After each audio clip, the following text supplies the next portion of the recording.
Scientific way के साथ अनार्य Bharat channel दुनिया को समझने का आपका नजरिया बदल देगा। लाल वाले सब्सक्राइब के बटन को दबाएं, लेटेस्ट अपडेट पाने के लिए बेल आइकन को भी दबाएं।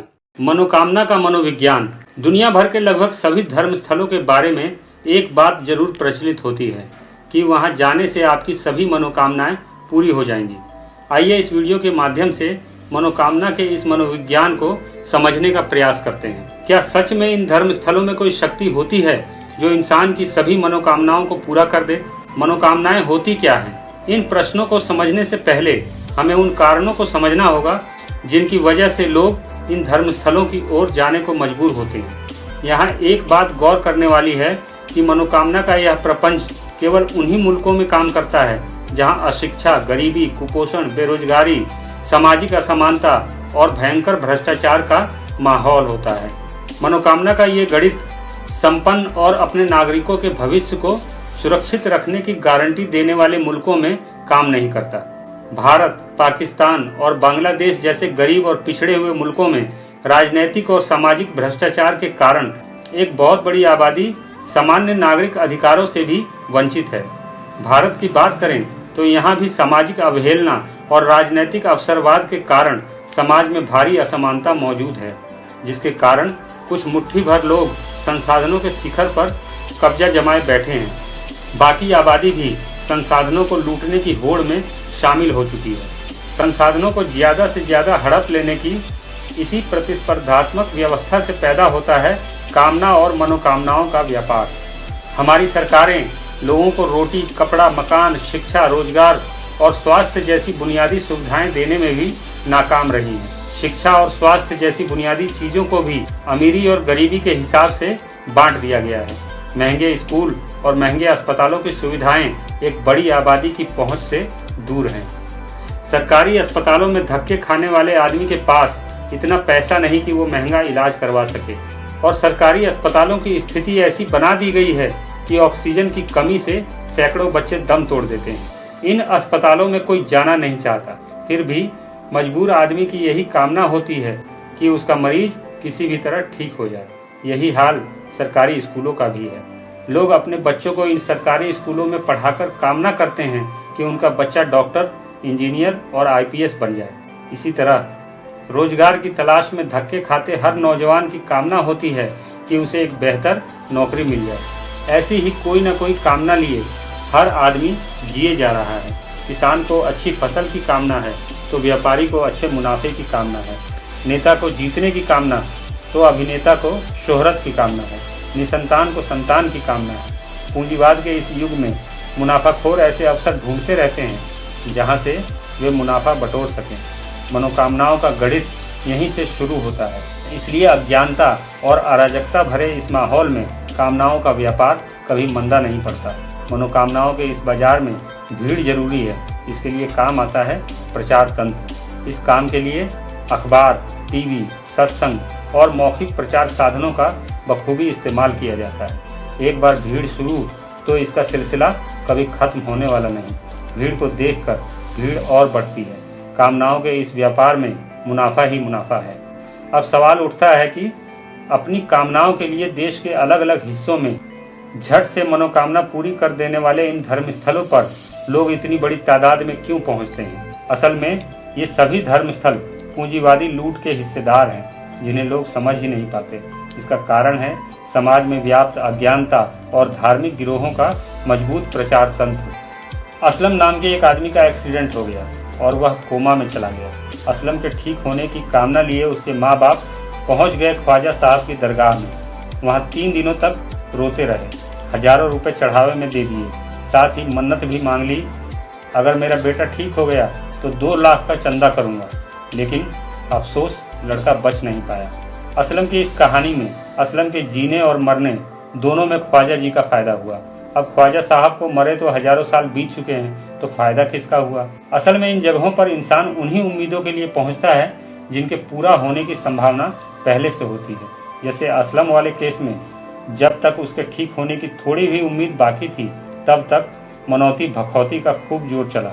असलम के मरते ही कामनाओं का पुलिंदा भी खत्म हो गया। सोचने वाली बात तो यह है कि ख्वाजा जी को असलम के जिंदा होने की रिश्वत दी गई, लेकिन वह फिर भी मर गया। ऐसे में कोई भी उस ख्वाजा के दर पे लुटाया पैसा वापस मांगने नहीं गया। सोचिए, अगर असलम डॉक्टरों की कृपा से बच गया होता तो उसका श्रेय किसको दिया जाता। मनोकामना का गणित यही तो है, आपकी मनोकामना पूरी हो या आपका सत्यानाश हो, दोनों ही सूरतों में फ़ायदा किसी और का। रोहित का नौकरी के लिए इंटरव्यू होने वाला था। ये इंटरव्यू उसकी ज़िंदगी बदलने वाला था, इसलिए वो पहुंच गया एक मनोकामना पूरी करने वाली चौखट पर। उसने मनौती मांगी कि अगर उसका इंटरव्यू क्लियर हो जाता है तब वो यहाँ पर अपनी 1 साल की सैलरी अर्पित कर देगा। इस मनोकामना के लिए वह घर से 1000 किलोमीटर दूर के एक मंदिर तक पहुँचा था। आने जाने का खर्च 10,000 और उस स्थान पर 10,000 लुटाए वो अलग, दोनों जोड़कर टोटल 20,000 रुपये खर्च कर दिए। फिर भी इंटरव्यू में फेल हो गया। सोचिए, अगर पास हो जाता तो फ़ायदा किसका था। अब बात रुखसाना की कर लेते हैं। लड़के की चाहत में लगातार 6 लड़कियां हो गईं। एक बार फिर से प्रेग्नेंट थी। लड़के की ख्वाहिश में मनौती के लिए 5 अलग अलग दरगाहों पर जा चुकी थी। हर बार मनोकामना के इन अड्डों पर पति की मेहनत की कमाई खूब लुटा चुकी थी, लेकिन 5 बार लड़की हो गई। अब की बार फिर से एक नए अड्डे पर पहुंच गई और लड़के के लिए हर बार की तरह इस बार भी मनौती मांग ली कि अगर बेटा हुआ तो 51,000 भेंट चढ़ाऊंगी, और इस बार संयोग से बेटा हो गया। 5 बार बेटी हो गई तो भी पीर बाबा के दलालों का फ़ायदा, और एक बार बेटा हो गया तो भी धर्म के दलालों का फ़ायदा। यानी चिट भी इनकी, पट भी इनका और खड़ा सिक्का भी इनके बाप का।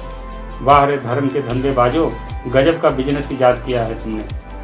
मनोकामना को पूरा करने वाली चौखट पर पहुंचने वाली भीड़ असलम, रोहित और रुखसाना जैसे लोगों की ही होती है, जिन्हें अपनी ख्वाहिशों को शॉर्टकट तरीके से पूरा करना होता है।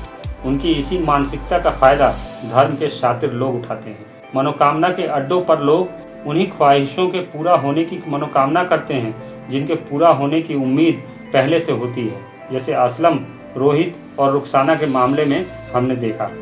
मान लीजिए मनोकामना के किसी अड्डे पर 100 लोग अपनी मन्नतें मांगते हैं और रुखसाना की तरह उनमें से 50 लोगों की मनोकामनाएं पूरी हो जाती हैं और 50 लोगों की मनोकामनाएं टाएं टाएं फिस हो जाती हैं, तो भी फ़ायदा किसका होगा। जिन लोगों की मनोकामनाएं पूरी हुई वे लोग 500 लोगों को उस अड्डे के चमत्कार के बारे में बताते हैं, और जिन लोगों की मनोकामनाएं उस अड्डे से पूरी नहीं होती वे लोग उस अड्डे के प्रति अपनी श्रद्धा बरकरार रखते हुए दूसरे किसी अड्डे की तलाश करते हैं। दोनों ही सूरतों में फ़ायदा मनोकामना के इन अड्डों के दलालों का होता है। यही है मनोकामना का पूरा मनोविज्ञान। हर दिन करोड़ों लोग मनोकामना के इस भ्रमजाल में फंसकर धार्मिक गिरोहों के बनाए अड्डों पर उनके पाखंडों का शिकार होते हैं। जरा सोचिए, रोजाना कितने ही लोग इन जगहों पर अपने अपने मन की कामनाएं लेकर पहुंचते हैं, और हजारों वर्षों से ये सिलसिला यूं ही चलाया जा रहा है।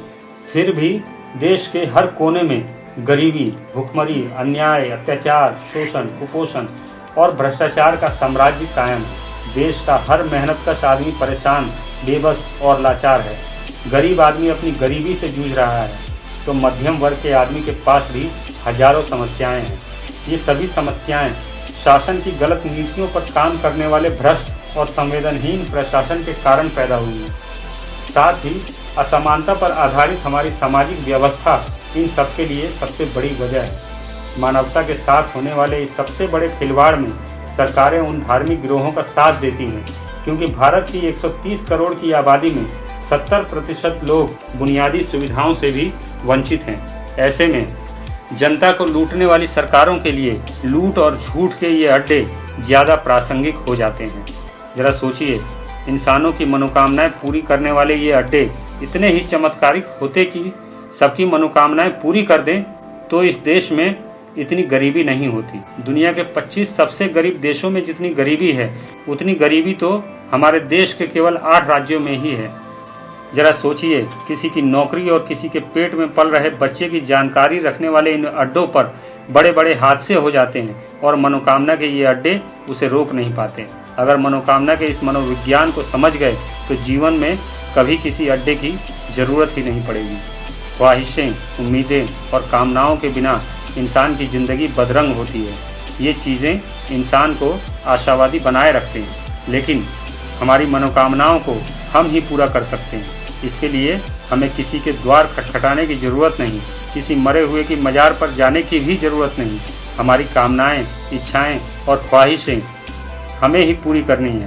इसके लिए जरूरी है हमारी हिम्मत, लगन और वैज्ञानिक सोच के साथ खुद पर भरोसा। आपको हमारा यह वीडियो कैसा लगा कमेंट बॉक्स में जरूर बताएं और हमारे इस चैनल को सब्सक्राइब जरूर करें। सदियों से फैलाए गए अंधविश्वास और कुरीतियों के विरुद्ध वैज्ञानिक चिंतन के साथ खड़ा यह चैनल दुनिया को समझने का आपका नजरिया बदल देगा। धन्यवाद।